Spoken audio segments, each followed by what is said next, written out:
Oke, Bismillahirrahmanirrahim. Assalamualaikum warahmatullahi wabarakatuh. Selamat pagi untuk kita semua. Alhamdulillahirrahmanirrahim. Kita bersyukur bahwa pada hari ini di tengah kondisi corona atau virus yang lagi menyebar di seluruh dunia, kita masih dapat menyelenggarakan seminar hasil tugas akhir atas nama Nur Fajariyah Ramadhaniyah. Kebetulan di bulan Ramadan juga sesuai namanya. NIM 2016-12029 dengan judul penerapan metode Havelsan formula pada aplikasi informasi bencana dan titik kumpul berbasis mobile. Studi kasusnya di Badan Penanggulangan Bencana Daerah Kota Bontang. Kami ucapkan terima kasih atas kehadirannya Bapak Abadi Nugroho, Eskom Mkom selaku Sekretaris Sidang. Penguji 1 Bapak Rapu Tombilai Eskom MT selaku penguji 1, kemudian penguji 2 Bapak Abdul Zain STMT yang telah berkenan hadir pada pengujian hari ini. Baik, pada hari ini akan kita bagi menjadi 2 sesi. Yang pertama adalah presentasi oleh Mbak Nur Fajariyah, kurang lebih sekitar 15 menit, presentasi naskah dan juga aplikasi yang sudah dibuat. Kemudian akan dilanjutkan dengan sesi tanya jawab oleh para penguji. Sudah siap? Baik, sebelum kita mulai kita buka dulu dengan berdoa. Berdoa dipersilakan.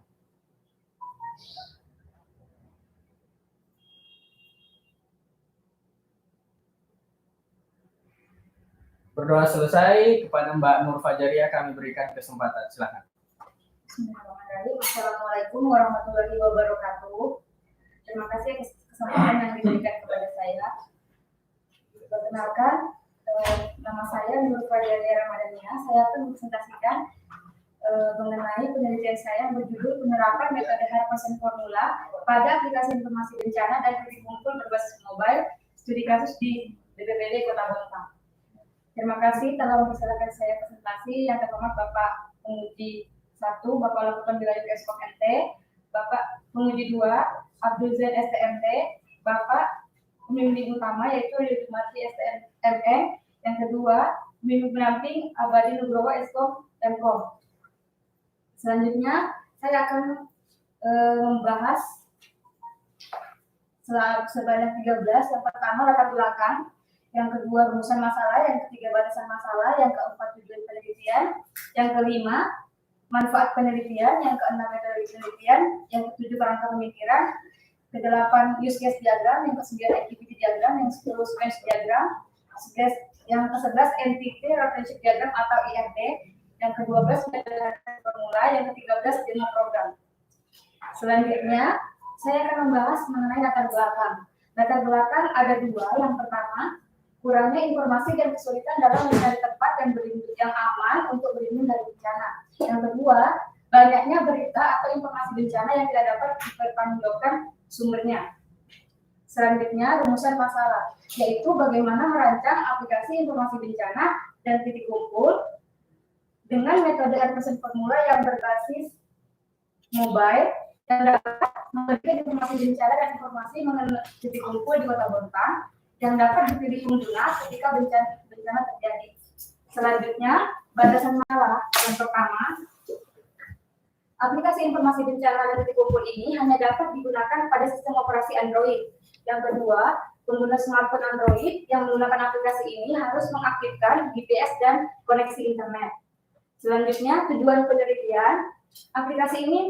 Pada penelitian ini menghasilkan aplikasi berbasis mobile untuk memudahkan pengguna dalam menggunakan aplikasi ini untuk memberikan informasi bencana secara real time, akurat, tepat, dan juga memberikan informasi mengenai titik kumpul yang ada di Kota Bontang yang dapat dipilih pengguna ketika terjadi bencana. Selanjutnya, manfaat penelitian ada 3. Yang pertama, mempermudah masyarakat untuk memberikan laporan ke BPBD jika terjadi bencana. Yang kedua, mempermudah masyarakat untuk menemukan titik kumpul jika terjadi bencana. Yang ketiga, mempermudah petugas BPBD untuk menindaklanjuti laporan bencana yang telah dilaporkan dan untuk mempercepat proses evakuasi jika ada korban. Selanjutnya, metode penelitian ada 4. Yang pertama, metode pengumpulan data. Metode pengumpulan data yang saya gunakan ada 3. Yang pertama, pengamatan. Yang kedua, wawancara. Yang ketiga, studi literatur. Yang pertama ini, saya langsung melakukan pengamatan di kantor Badan Penanggulangan Bencana Daerah Kota Bontang dalam rangka untuk mengambil data profil BPBD, SOP laporan masyarakat, laporan kejadian bencana, dan data informasi titik kumpul. Selanjutnya, saya melakukan wawancara kepada pegawai-pegawai BPBD guna untuk mendapatkan data bagaimana mekanisme kelengkapan laporan, bagaimana informasi titik kumpul. Selanjutnya yang ketiga, studi literatur atau studi pustaka. Ya, biasanya saya banyak membaca referensi-referensi yang menyangkut dengan topik tugas akhir saya, baik itu website maupun buku maupun jurnal. Selanjutnya yang kedua, metode pengembangan sistem. Metode pengembangan sistem saya menggunakan metode Grapple dan menggunakan pemodelan UML. Metode Grapple ini terdiri dari 5 tahap. Yang pertama ada recruitment gathering, yang kedua ada analisis, yang ketiga ada desain, yang keempat ada performance information, economics, control, efisiensi, dan service. Selanjutnya metode pengujian sistem. Saya menggunakan metode pengujian dengan black box. Selanjutnya, kerangka pemikiran. Kerangka pemikiran sebelum adanya aplikasi ini, yang pertama, tidak adanya media khusus dalam proses informasi kejadian bencana dan titik kumpul. Selanjutnya, yang kedua, banyaknya berita atau informasi bencana yang tidak dapat dipertanggungjawabkan sumbernya. Yang ketiga, lambannya penanganan kebencanaan karena harus mengecek keakuratan informasi yang dilaporkan oleh pelapor. Dengan adanya aplikasi ini, maka tersedianya media informasi untuk melaporkan kejadian bencana dengan cara pengambilan gambar secara real time. Yang kedua, terinput juga otomatis titik koordinat di mana pelapor berdiri. Yang ketiga, dapat memberikan keterangan di bawahnya apa saja yang terjadi. Selanjutnya, masyarakat dapat mengakses titik kumpul, mengakses jarak terdekat menuju titik kumpul. Yang kedua, meminimalisir berita atau informasi yang tidak dapat dipertanggungjawabkan sumbernya. Yang ketiga, mempermudah dan mempercepat BPBD dalam proses penanganan kebencanaan. Selanjutnya, use case diagram. Di sini saya menjelaskan, di sini ada front end dan back end. Di sini front end sebagai aplikasi, back end sebagai web. Selanjutnya, aplikasi penggunanya ada 2 orang, yaitu user dan petugas. Di sini user harus login terlebih dahulu, harus register terlebih dahulu sebelum melakukan login. Jadi, jika dia melupakan passwordnya, maka bisa mengklik forget password. Setelah itu, dia bisa melakukan login, lalu bisa mengakses menu home. Di dalam menu home ada apa saja? Ada peta arus, ada titik kumpul, laporan terkini, dapat menghubungi petugas, membuat laporan bencana. Sebenarnya, di sini petugas juga bisa melakukan hal yang sama dengan user, yaitu sebagai warga, tetapi kelebihannya petugas juga dapat menambahkan titik kumpul. Jadi masyarakat tidak dapat menambahkan titik kumpul, hanya dapat mengakses. Seperti itu. Selanjutnya back end sistem informasi di sini petugas sebagai semacam super admin untuk mengelola seluruh data yang ada di dalam web. Selanjutnya ada operator hanya dapat memasukkan berita, memasukkan data jenis bencana, memasukkan data laporan bencana, dan selanjutnya ada supervisor. Di sini supervisor hanya dapat memvalidasi laporan yang telah diinput oleh petugas atau operator. Selanjutnya ada pimpinan. Pimpinan hanya dapat melihat rekap dan dapat melihat grafik. Jadi pimpinan tidak mempunyai akses yang begitu lebih, jadi hanya dapat melihat rekap dan grafik. Selanjutnya ada activity diagram. Di sini saya ambil activity diagram dari kegiatan pelaporan bencana. Di sini warga sebagai pengguna aplikasi, langkah pertama yaitu harus membuka aplikasi terlebih dahulu, lalu muncullah di sistem atau di aplikasi splash screen. Splash screen ini halaman yang hanya muncul selama 5 detik, lalu hanya memunculkan logo atau nama aplikasi. Setelah itu, selama 5 detik, lalu akan muncul login page atau halaman login. Setelah itu, warga dapat melakukan login. Jika dia belum memiliki akun, maka dia harus melakukan sign up atau registrasi. Setelah laporan bencana dibuat, maka akan masuk di dalam sistem, ke dalam tabel laporan underscore bencana.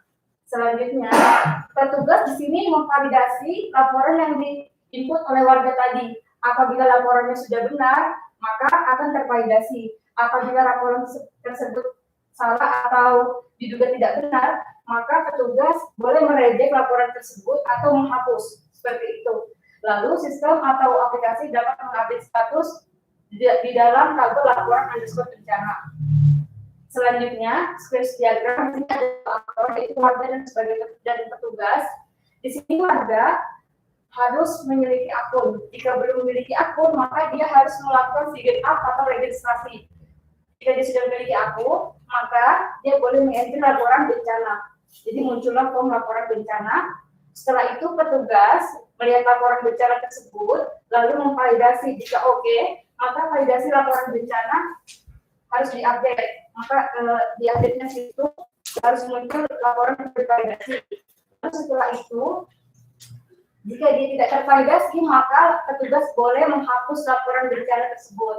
Jadi setelah data seluruhnya telah divalidasi, maka laporan terkini muncul laporan terkini. Jadi masyarakat dan petugas bisa melihat menu laporan terkini, bisa juga menampilkan list laporan terkini. Selanjutnya, MTP Rapid Sheet Diagram atau IRD. Di sini ada kurang lebih 10 tabel, tetapi yang digunakan pada aplikasi ini hanya 3 tabel. Yang pertama, tabel user dengan primary underscore tools. Setelah itu, tabel laporan underscore bencana dengan primary key ID underscore laporan. Nah, di sini juga ada pada pelapor. Pada pelapor menggunakan predicate key karena kode pelapor ini memanggil kode user yang ada di tabel user tadi. Selanjutnya ada tabel titik underscore kumpul, ID underscore titik underscore kumpul sebagai primary key-nya. Selanjutnya, metode 100% formula. Metode 100% formula ini digunakan untuk menghitung jarak antar titik di permukaan bumi menggunakan garis lintang dan garis bujur. Berikut ini adalah rumus 100% formula berdasarkan penjelasannya. Selanjutnya, saya akan melakukan demo program menggunakan aplikasi ini.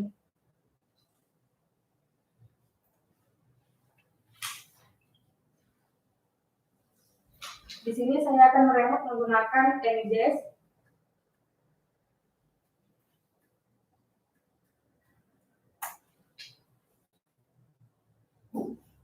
Setelah itu, maka akan muncul apa yang saya klik di hp saya ini. Nah, di sini ada aplikasi BPBD.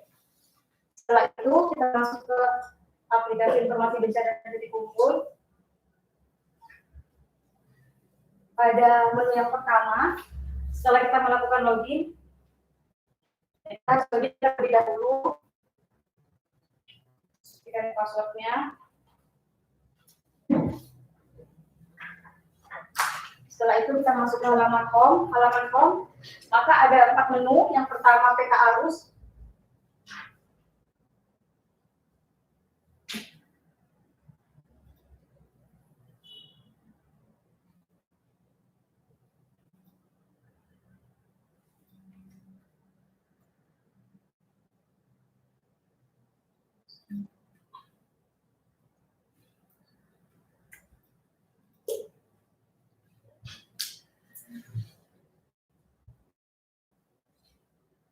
Selanjutnya, di mana peta arus ini memberitahu kita arah angin,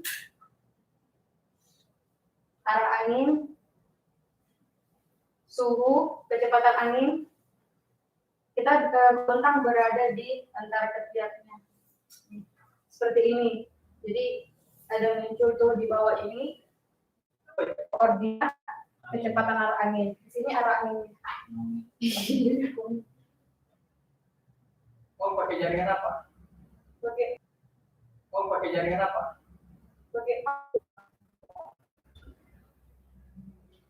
Ya, sedikit kan. Kasih ngambil info.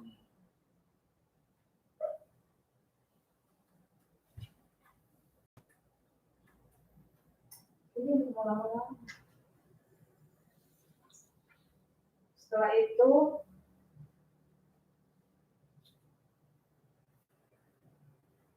masuk ke dalam menu titik kumpul. Di sini sudah saya masukkan sebagai petugas titik kumpul di Kota Bontang, kurang lebih 20.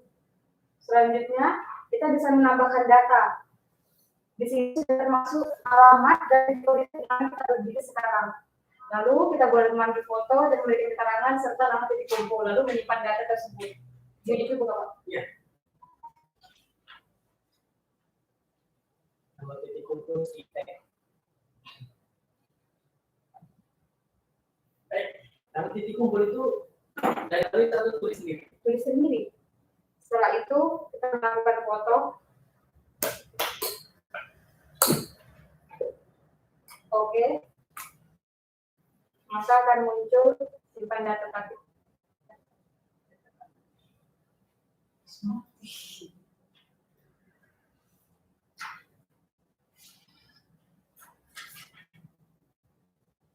Klik.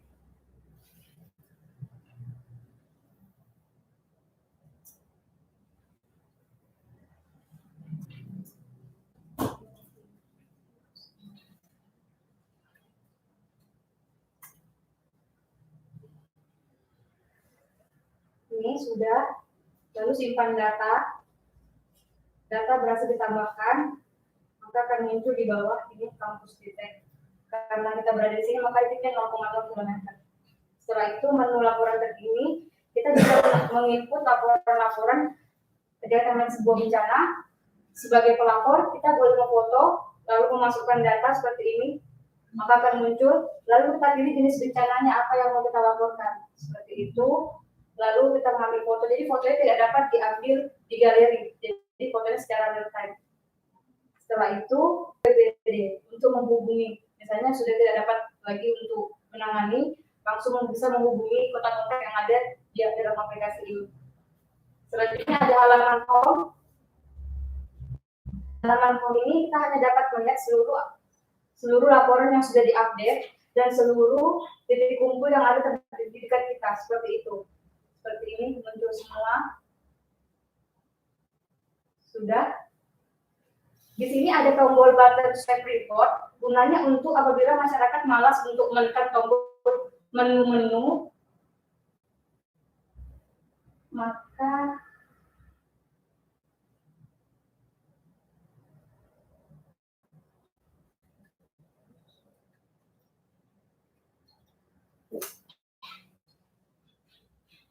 jadi jika masyarakat malas menekan tombol menu-menu, ini ada button Save to Report, bisa langsung mengakses ke laporan seperti itu. Sudah, kalau cara logoutnya langsung aja di profil yang di atas, langsung keluar sendiri. Seperti itu. Selanjutnya, saya juga karena aplikasi ini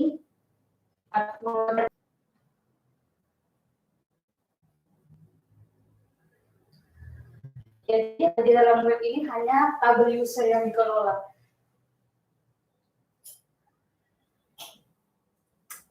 Seperti ini. Jadi petugas hanya mengelola jika ada warga yang login tadi, maka akan masuk ke dalam tabel user. Seperti ini. Dengan status warga. Selanjutnya, setelah ini, demonya sudah selesai. Lanjut membacakan kesimpulan. Selanjutnya, kesimpulan yang pertama. Yang pertama, aplikasi informasi bencana di titik kumpul berdasarkan jarak tempuh terdekat menggunakan metode Harvester Formula. Ini diimplementasikan pada smartphone berbasis Android. Yang kedua, aplikasi informasi bencana di titik kumpul diimplementasikan untuk membantu user dalam melaporkan kejadian bencana, update informasi bencana, mengurangi hoaks, mengetahui di mana titik kumpul di Kota Bontang, dan mempermudah petugas dalam penanganan kebencanaan dengan jarak tempuh terdekat, guna untuk menghemat waktu, tenaga, dan biaya. Selanjutnya, kesimpulan yang selanjutnya berdasarkan uji coba kecepatan dalam menentukan lokasi berdasarkan jarak tempuh terdekat, daerah lingkungan cuaca dapat berpengaruh dalam menentukan lokasi jarak terdekat ini. Yang keempat, berdasarkan uji coba aplikasi pada beberapa smartphone, aplikasi ini dapat berjalan dengan baik dengan uji resolusi layar dan versi operasi sistem Android yang berbeda. Selanjutnya, berdasarkan hasil dari analisis kuesioner uji kelayakan aplikasi dari 10 responden, menyatakan bahwa aplikasi informasi bencana dari kumpul ini digunakan dan dipublikasikan untuk masyarakat umum. Yang keenam, berdasarkan hasil dari analisis kuesioner uji kelayakan sistem dari 4 responden, menyatakan bahwa sistem informasi data kebencanaan ini layak digunakan. Selanjutnya, saran. Yang pertama, penambahan beberapa fitur lainnya, yaitu seperti memberikan kategori untuk bencana yang ditampilkan, memberikan histori hasil pencarian, memberi tanda suara di lokasi yang dimaksud sudah dekat, dan yang kedua, penggunaan metode lain yang lebih efektif juga bisa diteliti untuk mendapatkan hasil yang lebih baik. Selanjutnya, saya punya sebuah quotes yang selalu saya terapkan dalam diri saya. Yang pertama, yaitu yakinlah ada sesuatu yang menantimu setelah banyak kesabaran yang kau jalani yang akan membuatmu terpana hingga kau lupa betapa pedihnya rasa sakit. Dari Ali bin Abi Thalib. Terima kasih. Assalamualaikum warahmatullahi wabarakatuh. Oke, baik. Terima kasih Mbak Nur. Demikian presentasi tadi yang sudah dipaparkan oleh Mbak Nur Fajaria. Selanjutnya kita masuk ke sesi yang kedua, yaitu tanya jawab. Untuk kesempatan yang pertama ini, kami berikan kesempatan kepada Bapak Lapu Tomilai. Silakan Pak. Terima kasih Pak. Mbak Nur bisa dulu.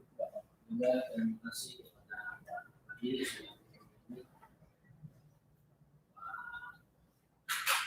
yang saya hormati juga Pak Jaya sudah melakukan penelitian tempat kerjanya sendiri ya.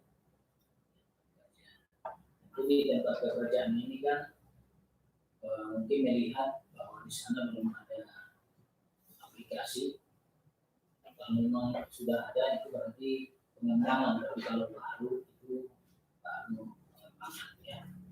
Dan menambahkan mungkin lain apa metode sama metode ya. Yang pertama saya kritisi barangkali yang di halaman depan, yang studi kasus itu jangan dipendekkan BPD ya pada pengembangan bencana di bacaan.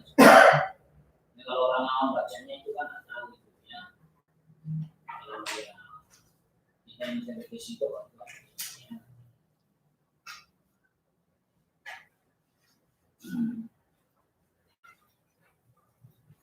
Kemudian di intisari barangkali ya, intisari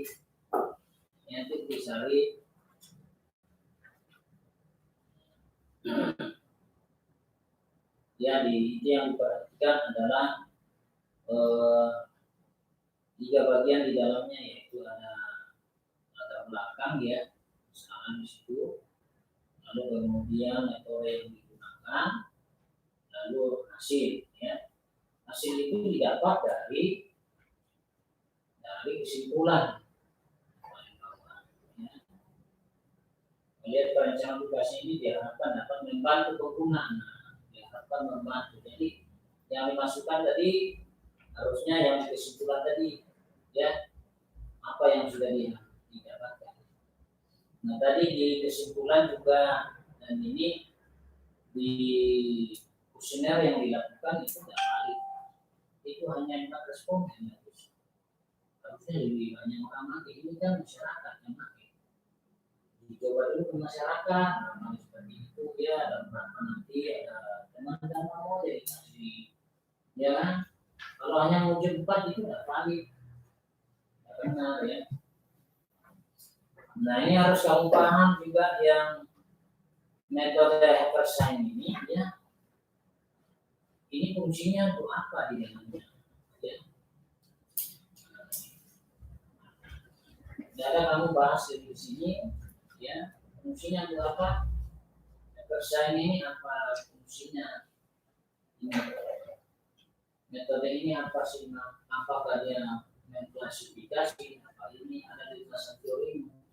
Dimana di sistem di situ yang digunakan? Eversign ini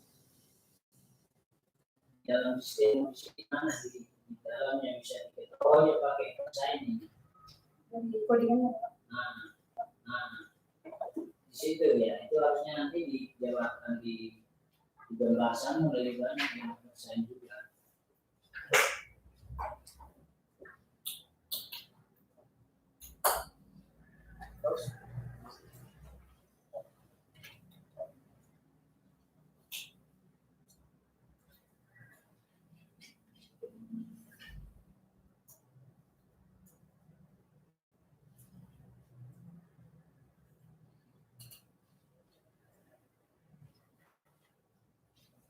Ini saya belum terlalu baca bukunya.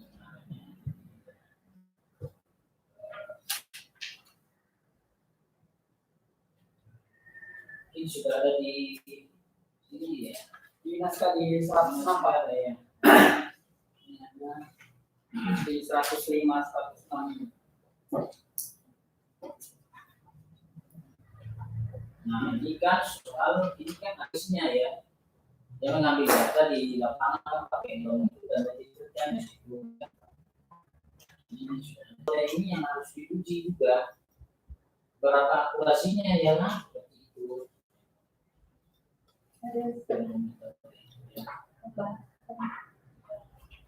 Dapatannya ya, jangan-jangan nggak pas pakai metode ini barangkali ya.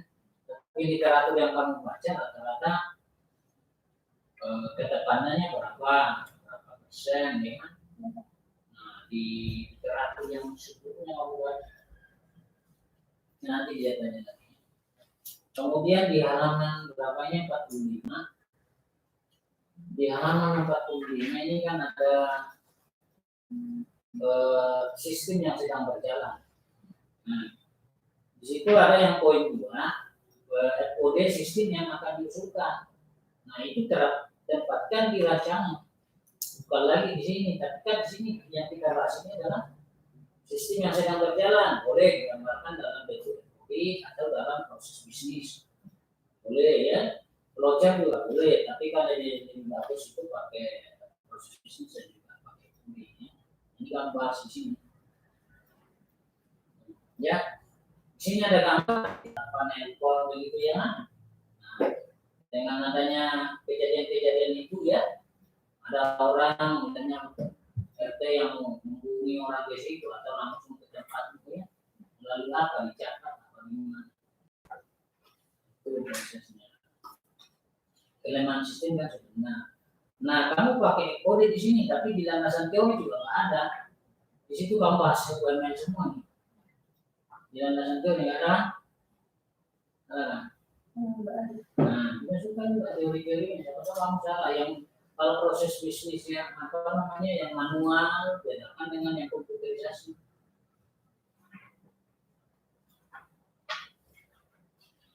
Di sana kan belum ada sistem kan? Ini yang baru komputerisasi. Kemarin masih sistem manual. Dicatat baru itu ditelepon si ini ya.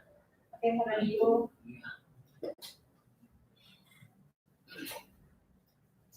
Nah, ini titik kumpul ini artinya ini yang kumpul ini misalnya apakah titik kumpul untuk penanganan atau titik kumpul orang yang kena bencana, jadi dia menyampaikan ke BPD bahwa kami kumpul di sini. Iya. Ya, seperti itu Pak. Jadi jika terjadi bencana, langsung masyarakat mengasih titik kumpul, nanti tinggal BPD langsung datang ke titik kumpul itu Pak. Langsung, misalnya ada korban langsung dievakuasi, misalnya, ya jadi dia itu sudah berangkat sebenarnya untuk mengurangi risiko meninggal di tempat tadi sebenarnya kalau terjadi bencana langsung di tempat tersebut. Misalnya harusnya yang urgent itu sebenarnya tempat untuk penanganan dari yang mana? Contohnya, kalau misalnya nggak minta-minta, ini tabung yang PT Badak ini meledak begitu ya. Ini masyarakat diarahkan dari mana gitu? Ya kan? Harusnya itu ini barangkali ketika setiap orang ngasih, ini kejadian di sini kan? Nah, itu kan bagaimana kalau kumpul saja atau adakah yang mengkoordinir di situ bahwa kita kumpul di sini ya? Nah, harusnya kan yang dari BPD yang menyampaikan silakan kumpul di titik ini, aman di sini. Bukan yang masyarakat yang memberitahu kami kumpul di sini. Kecuali titik lokasinya yang menyampaikan informasi bahwa letak kejadian di situ, menyampaikan informasi bahwa letak kejadian di situ. Tapi yang penting itu adalah untuk penyelamatan tadi. Nah, jadi kita harusnya ada bencana, tidak usah lari ke BPD kan?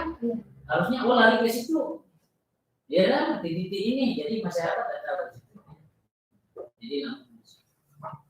Jadi titik aman lari ke sana ya. Jadi sudah ada dari BPD bahwa ini titik ini yang nanti dari aman ya. Misalnya tadi saya umpamakan yang tadi jangkauan tingginya barat itu 2 meter kan, jangkauannya berapa? Jadi masyarakat harus dilihat di semua itu berapa, mana dia, apalah ya. Jangan ke Kota Kuala kan mungkin masih dapat, mau ke laut. Saya lari ke mana itu ya? Itu yang harus dicari.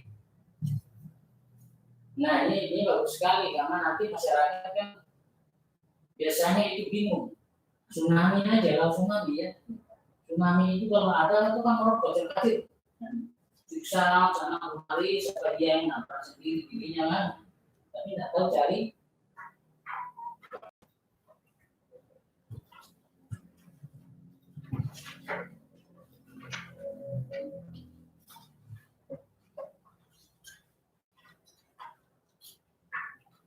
Tadi data emosi itu ditambah tadi ya, dengan jangan cuma respondennya. Petugas dan operator, makanya yang di website itu 4. Jadi website ini hanya dikelola untuk internal BPD. Tapi kalau untuk aplikasi sudah diberikan ke pegawai-pegawai dan ke masyarakat juga, Pak. Nah yang masyarakat kan yang banyak. Berarti Iya, kalau masyarakat itu mana yang banyak, yang pengguna itu seperti tadi ini ada menyampaikan informasi kami,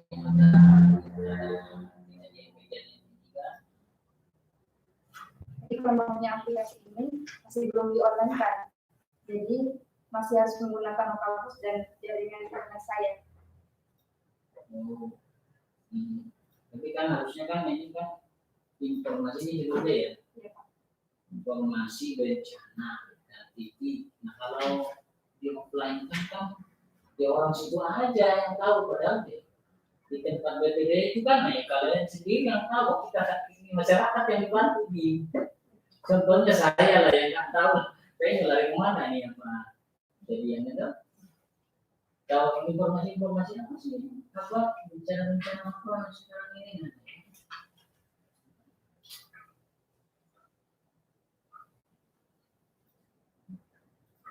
sama dengan bencana sekarang kan bahwa itu harusnya kan sudah ada informasi juga kan, harus juga bencana kan juga itu dari dinas kesehatan.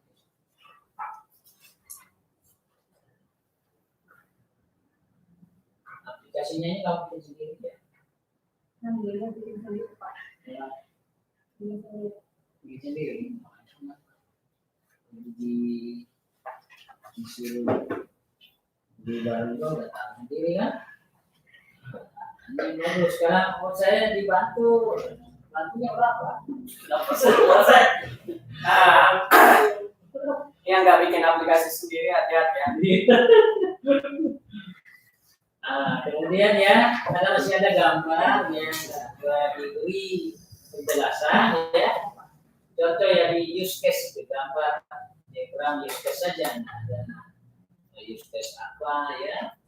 Kalau yang activity kan ada semua sebenarnya.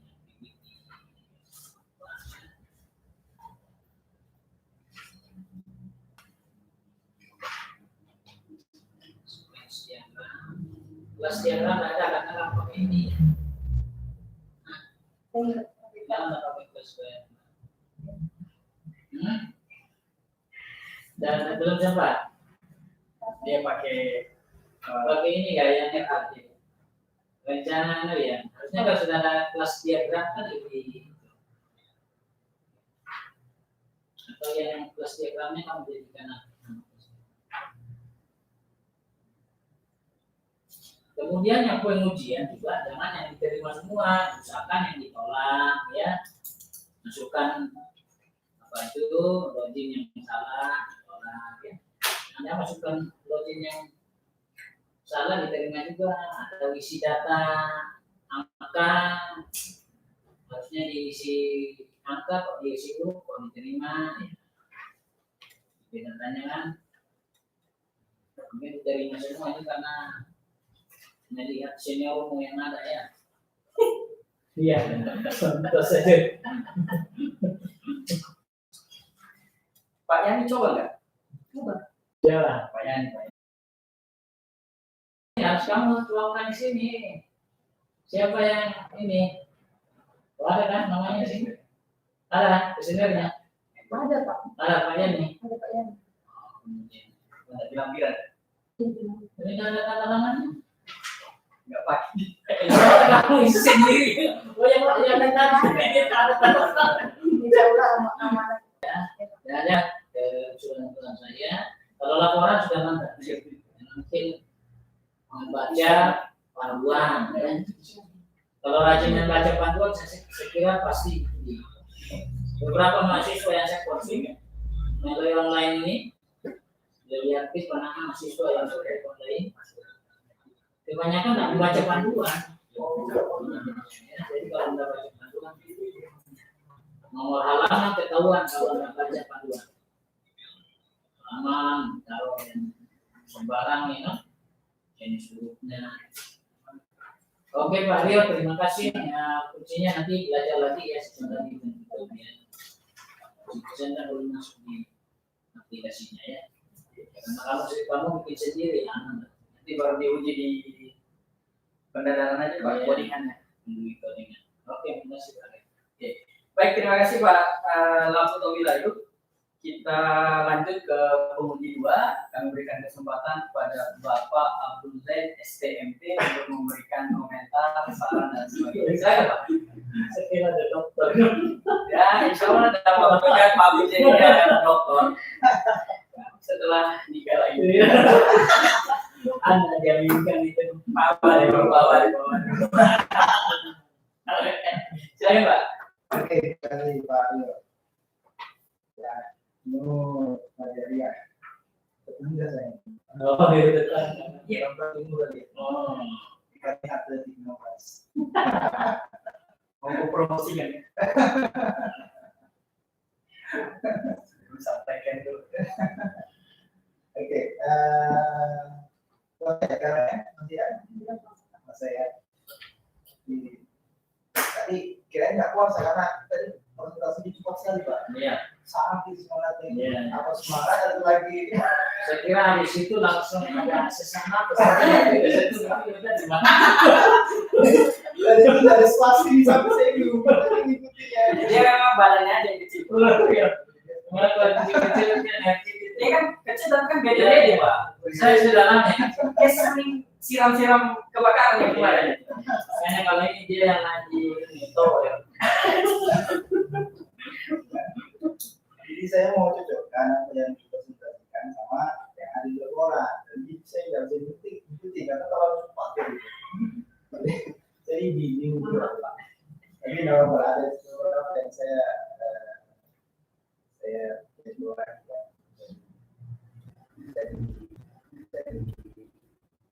kasih ya. Mulai dari minggu ya.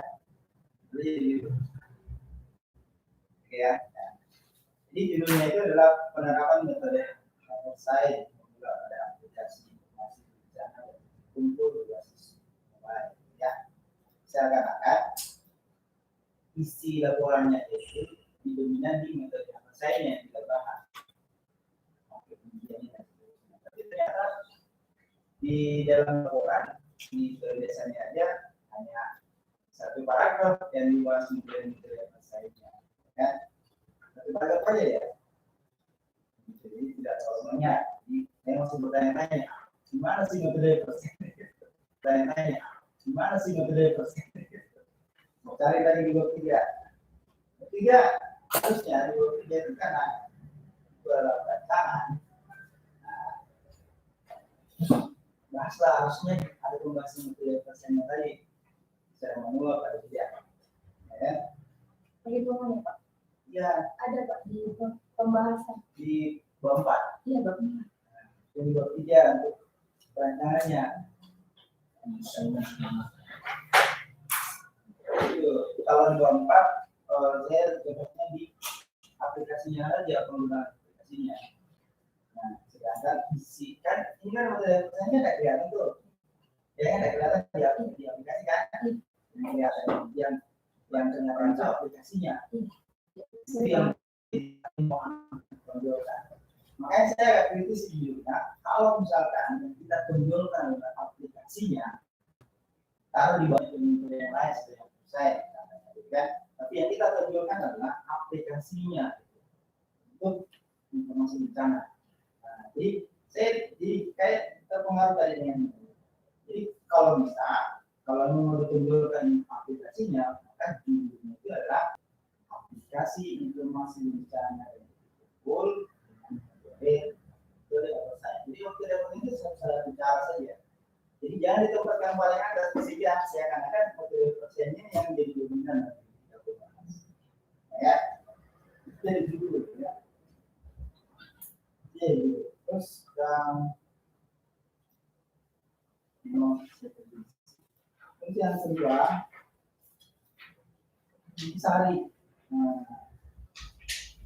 Intisari, kalau menurut saya sih ini terlalu banyak ya. Biasanya kalau orang intisari itu orang baca sekilas supaya nanti apa yang ada di dalam sini. Di intisari, materi persennya sendiri juga tidak kelihatan kan? Ya kan? Nah, itu makanya jangan ditonjolkan dulu.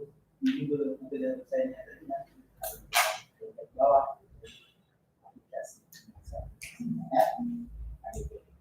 Nah, di intisari juga terlalu banyak tentang data. Sebenarnya saya hanya mau memberikan saja. Ya. Kalimat pertama itu kota Bontang ternyata merupakan salah satu kota yang paling rawan terjadinya bencana. Setelah dari situ baru langsung ke tadi pembuatan aplikasi ini bertujuan. Jadi nggak usah terlalu dibahas tentang faktor saya kira itu kalau yang dijelaskan, sedangkan ini intisari, ya. Dan itu pada buat lawan bencana, membuat aplikasi ini bertujuan untuk memberikan informasi bencana. Jadi ada hubungannya ya, dan itu langsung tembakan sumber tujuan. Ya. Karena intisari adalah namanya intisari ya. Gitu ya. Terus yang berikutnya tadi sudah dibahas sama Pak Tommy. Ya. Kalau berhubungan dengan hasil, maka tidak ada kata-kata diharapkan.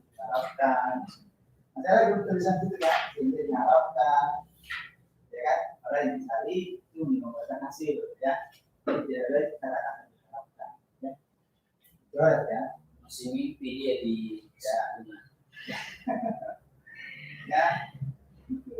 Jadi metodenya kalau memang ada metode yang digunakan, ya bisa dibalik, ya. Oke, ini dicari. Agak ringkas, ya. Kemudian di latar belakang. Nah, di latar belakang sebenarnya sudah bagus ya, sudah ada indikasinya juga. Ya. Hanya saya belum terlalu melihat masalahnya yang diangkat,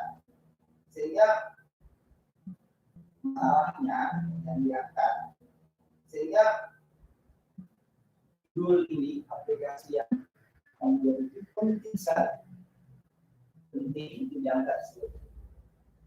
Ya, nah, kekurangannya adalah apa? Kekurangannya adalah masalahnya diangkat itu belum terlalu dekat gitu maksudnya kan. Padahal itu banyak sekali sebenarnya yang bisa diangkat dengan masalah ya. Jadi tadi saya baca latar belakang, namanya juga latar belakang masalah sebenarnya kan. Sebenarnya yang poin inti sebenarnya masalah yang kita angkat. Oke lah, kita selesaikan pertama masalah umumnya, metodologi, kemudian bencana, BPD, masuk ke data bencana yang terjadi di Bontang ya. Ini di Bontang kan, Bontang dan nah ini di paragraf selanjutnya sayangnya itu merujuk sudah ya. Tadi sudah dibahas tentang secara umum BPD-nya, maka bencana-bencana terjadi itu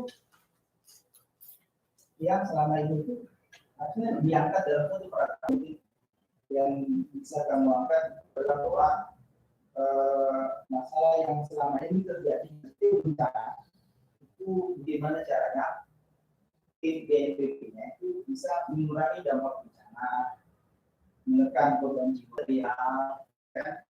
Kemudian masyarakat yang gunakan gitu ya, kemudian merasa itu masalah itu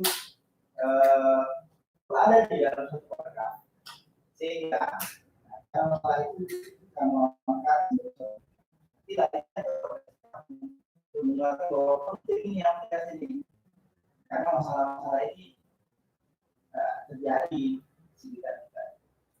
Nah, kita sudah dari kita ya itu. Jadi kalau yang saya lihat di paragraf di bawah ini masih beberapa kita ya mengenai datangnya bencana akan membuat panik tentang jadi tidak terlalu spesifik yang karena adanya bencana.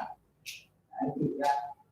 Nah dari masalah yang diangkat itu kemudian kita menuju ke aplikasi. Itu yang perlu diperhatikan. Ini yang diangkat pembahasan dibatasi sampai pembahasan yang itu tidak terlalu spesifik ya. Ini batasan masalahnya tentang aplikasi masih yang digunakan pada smartphone, yang sistem kembali menggunakan smartphone Androidnya menggunakan aplikasi. Di sini batas makanya kamu tidak bahas, kamu bahas apa? Ya, apa di aplikasi itu tujuannya sampai di mana? Kalau tadi sampai di mana? Maksud saya masyarakat itu bisa menyampaikan bencana, apa yang didapatkan masyarakat setelah itu dan bisa didapatkan, itu kan nanti bisa didapatkan. Ya, apa saja kemudian program apa yang akan pakai, pokoknya apa yang akan pakai. Ini ya. Kemudian satu lagi yang berhubungan dengan dosa ini, kayaknya saya berkesimpulan ya bahwa kayaknya Nur ini belum bisa membedakan antara tujuan dan manfaat. Bedanya apa? Kenapa? Karena di tujuan karena akan menggunakan pengguna dan saja. Jadi apa menjadi tujuan dan manfaat? Ya kan? Nah sekali kalau tujuan itu cita-cita kita jadi ya itu cita-cita kita. Jadi dianggap cita-cita itu sesuatu yang belum alatnya itu belum kita buat. Nah nanti manfaat itu ya yang manfaat kalau manfaat itu seakan-akan alatnya sudah kita buat. Kalau alatnya sudah kita buat, kira-kira apa yang bisa kita rasakan? Oh yang kita rasakan membedakan masyarakat. Nah ya itu yang jadi ciri dari manfaat. Sedangkan tujuan cirinya biasanya ya tuh ini ya. Kemudian tadi ini ada saya lihat wawancara, tapi wawancaranya di mana? Kan di sini terus ada wawancara, ya. Tapi harus ada bukti bahwa ada wawancara, ya kan? Berarti berupa oh, ya. Itu nanti jelas sekali ya apa yang diwawancarai, apa yang dilakukan BNPB selama ya.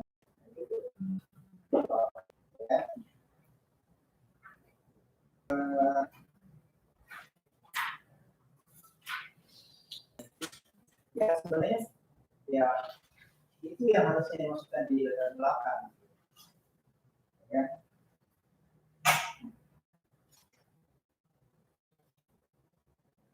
Jadi kan jadi pasti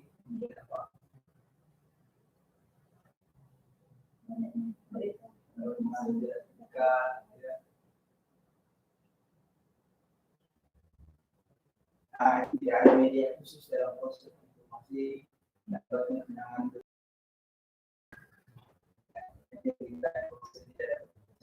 tidak ada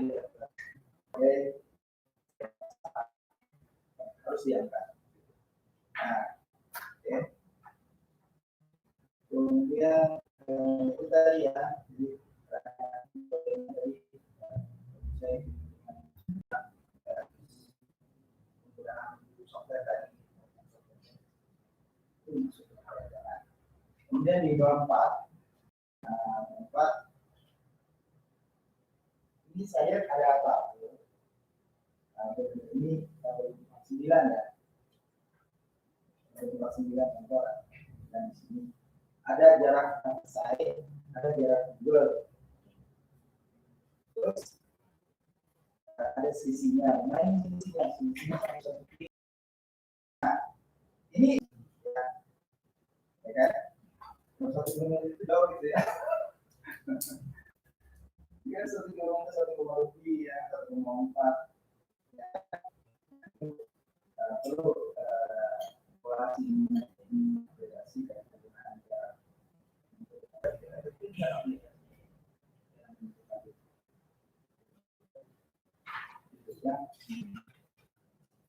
kemudian nanti juga banyak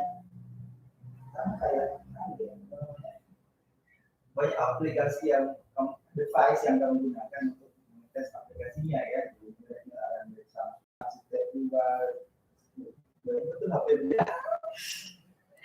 HP aplikasi yang respondennya tuh Pak. itu banyak teman semua ya. Responden. Cari yang beda-beda gitu ya. Pas kebetulan HP respondennya seperti ini. Beda-beda juga. Ya, tapi resolusi layar juga masuk, versi Android-nya juga ada. Nah, itu tadi perlu evaluasi juga. Ada nggak hubungannya itu semua? Jika aplikasi mau yang baik, tabel. Ya.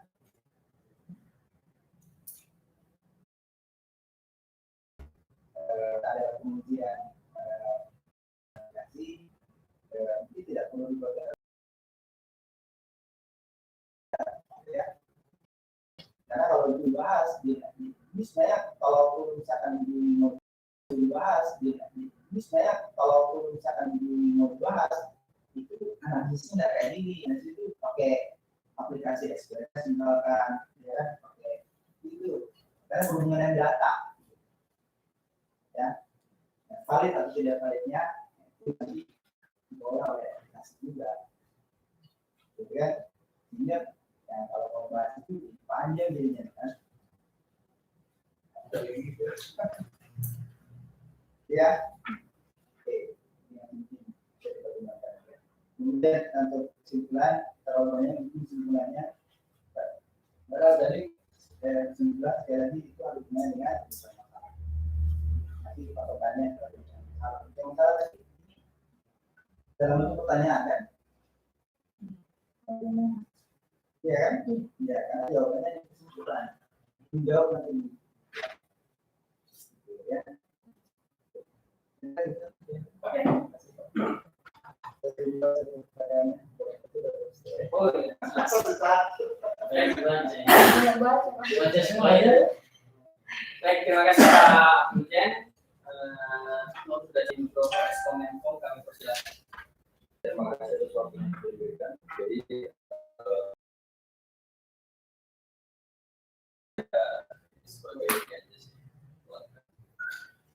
yang menjadi sorotan kita yang untuk pembuatan aplikasi untuk bagus ya artinya dari mungkin dari sekian banyak baru ini yang capaiannya sampai sejauh ini 2 ya dia artinya basis juga sebenarnya juga basis webnya ada di sini cuma tadi digabungkan dan combine artinya sebagai backend-nya front-end-nya dari Android. Nah makanya dengan model seperti itu malah justru bingung nih fokus penelitiannya di mana sebenarnya begitu yang jadi pertanyaan Pak Jen tadi di situ. Artinya untuk menjawab itu kalau menurut saya kembali ke judul aja. Artinya di judul ini kan kamu kan lebih mencerminkan ke temanya kan. Sebenarnya kita lihat dari temanya, cuma kan dari judul sudah kelihatan temanya seperti apa. Nah, saya juga masih ini ya atau juga terkait dengan metode yang dipakai dosennya itu di bagaimana atau juga terkait dengan metode yang dipakai dosennya itu di bagaimana ya belum dilanjutkan dari sini. Jadi mungkin nanti bisa ditambahkan juga dan juga saya catat juga untuk nanti tambahkan deskripsinya penerapan metodenya ini lebih di bagian mananya. Jadi biar lebih tonjolkan. Fokus penelitiannya adalah di situ gitu. Artinya sebenarnya ini bagus dan banyak. Artinya sudah sebenarnya kan dari sebuah riset seperti ini kita lihat dari judulnya.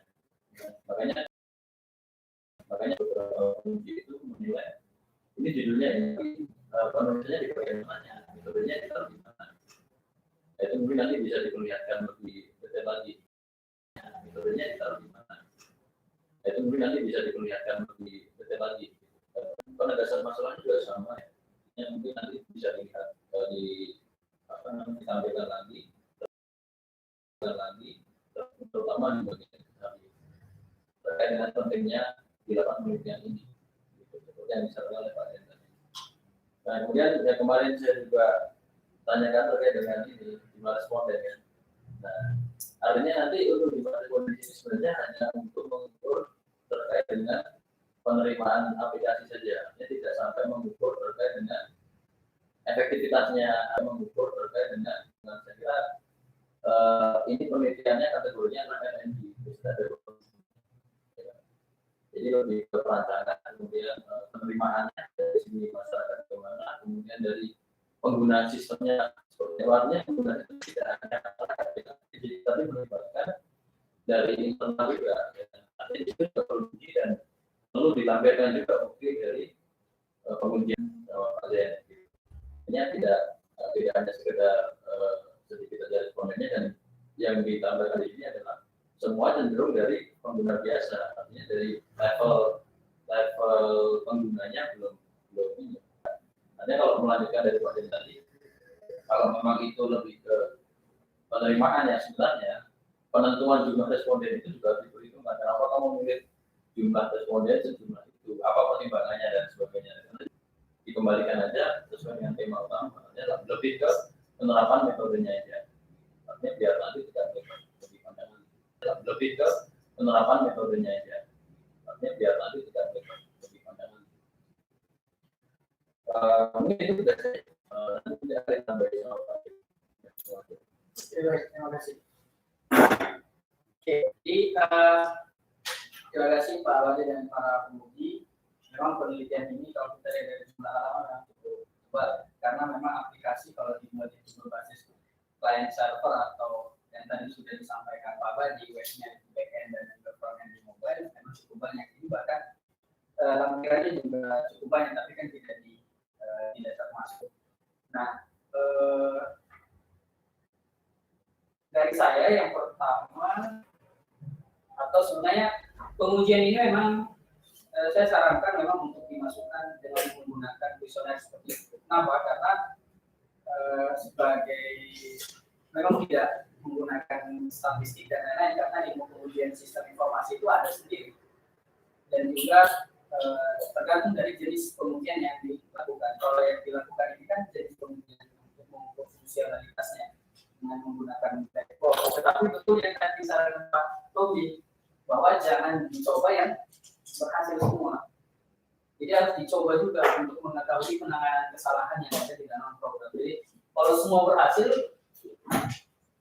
yang gagal yang seperti apa? Dan sebenarnya hasilnya itu adalah ketika kamu uji, artinya pada saat ujian itu pernah gagal kan? Nah, gagal itu juga dicatat. Itu masuk dalam dokumentasi. Jadi dokumentasi tidak harus kamu dokumentasi yang berhasil semua. Ya, misalkan kamu masukin email tanpa add, misalkan gagal nggak? Nah, itu dimasukkan di dalam ujian. Kemudian kalau dari aplikasinya di mobile-nya, tadi setelah Mbak Nur mengirim data kejadian dan lain-lain, itu kan datanya masuk paling bawah. Ya, mungkin kalau saran saya ke depannya bikin descending, jadi yang data terbaru itu dari atas, sehingga kelihatan update-nya itu ada. Jadi kalau di bawah kan kita harus scroll lagi, padahal kita melihat kejadian terbaru. Nah, jadi kejadian terbaru kita descending. Gitu ya. Jadi itu kemudian besok pada saat pendadaran harus dicek baik-baik koneksi yang dipakai supaya tidak lagi terjadi yang kayak tadi. Pakai share screen aja di aplikasi atau ya pakai touchscreen atau menggunakan apalah, yang penting jangan di ini apa namanya tadi reconnect terus, diminta reconnect terus dan sebagainya. Itu saja saya pikir, nanti sisanya kita diskusikan. Boleh saya minta lembar evaluasi? Untuk lembar evaluasi nanti minta ke Mbak Rehan ya. Belum cek. Oh, ini Pak Bani. Belum. Oke, jadi saya bacakan berita acaranya ya. Jadi pada hari ini Rabu 13 Mei 2020 telah dilaksanakan seminar hasil semester genap pada program studi Teknik Informatika Stek Bontang atas nama Nur Fajaria. NIM dan judul disebutkan di dalam berita acara, dinyatakan dapat dilanjutkan di tahap berikutnya dengan perbaikan.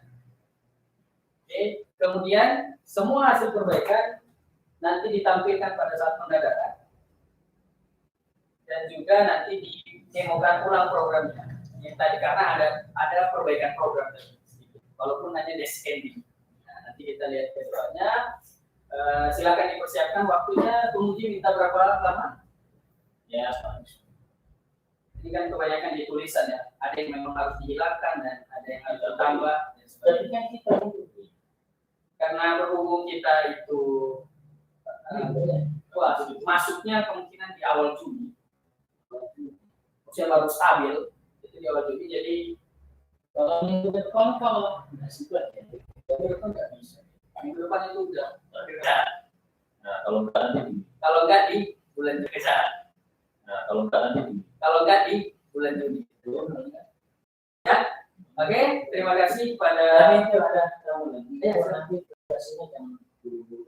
Ya, sampai. Jadi fokus tadi jadi Kasihan bapak-bapak saya di belakang ini yang udah kepala empat. Takutnya malah begini selesai.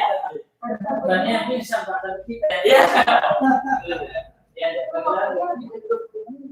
nggak apa-apa. Itu besok kan lebih singkat aja, karena tidak dipresentasikan semuanya, hanya evaluasi itu dilakukan. Lebih tenang. Kemudian yang tadi mengenai yang kita, kalau bisa bawa HP 4 itu buat diuji oleh langsung dicoba oleh dosen-dosen. Boleh tadi diminta di online kan? kalau mau sempurna ya di Juni toh. Ya, ini ya. Maksudnya di online kan ini nggak harus hosting yang berbayar, pakai aja hosting yang gratis atau mungkin minta dulu subdomain dari BPBD dulu sementara kan. Seperti itu. Terima kasih kepada Bapak penguji dan juga Pak Badi selaku pembimbing. Kita tutup kegiatan pada pagi hari ini dengan membaca hamdalah. Alhamdulillah.